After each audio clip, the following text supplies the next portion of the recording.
Ada kunut pendek. Yang sunnahnya, maknanya kalau kita doa kunut Allahumma hdina fiman hadait, itu sunnah Nabi. Seperti mana dalam hadis dibacakan itu panjang, ada yang pendek. Nak tahu tak yang pendek? Yang ni pendek. Tetapi imam janganlah buat.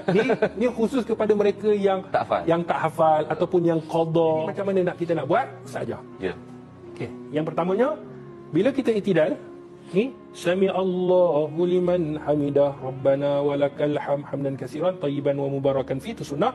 Lepas tu kita selalunya kita akan angkat tangan subuh. Allahumma hdina fi man hadait wa afina fi man afait, sampai habis. Itu doa kunut panjang. Ada doa kunut pendek.